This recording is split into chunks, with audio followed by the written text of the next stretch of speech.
Such is the devastation caused by the practice of so-called fly shooting. UK fishermen have warned it is now putting them out of business.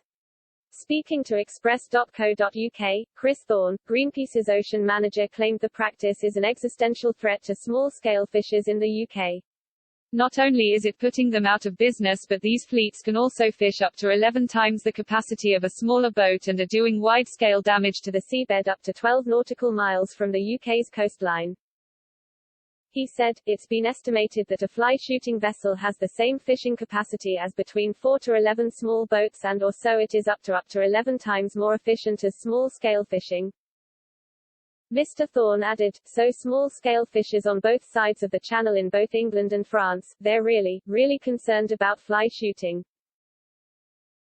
And they consider it to be an existential threat to their livelihood. Many of the ships that plunder the waters are French and Dutch vessels which have been forced to do so since the ban on pulse fishing.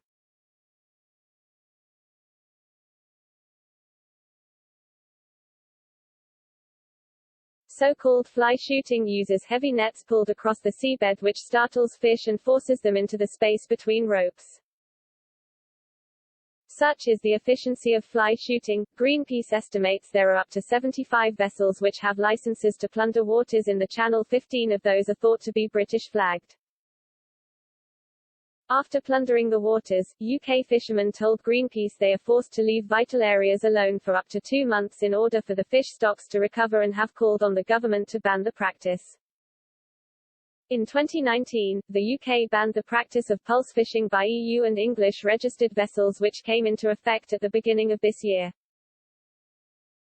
The EU was also forced into banning the practice, which came into effect on July 1, much to the displeasure of Dutch fleets which rely heavily on the technique.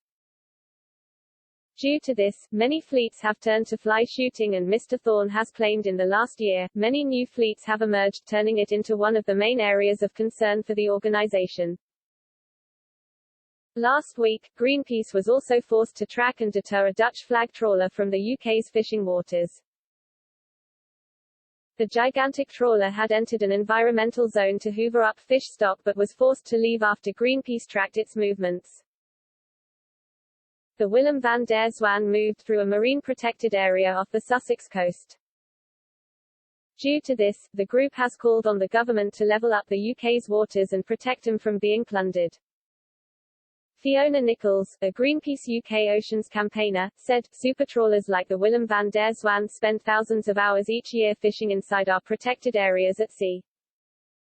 They endanger the health of our oceans, remove unimaginably vast quantities of fish from the ecosystem, and destroy the livelihoods of local fishers all around the UK. The Willem has absolutely no place fishing in the UK's protected areas. Despite our patrol boat being a fraction of the size of this giant supertrawler, we are resolute about protecting these waters. Our government needs to deliver on its Brexit commitment to level up ocean protection, and ban supertrawlers from all UK protected areas.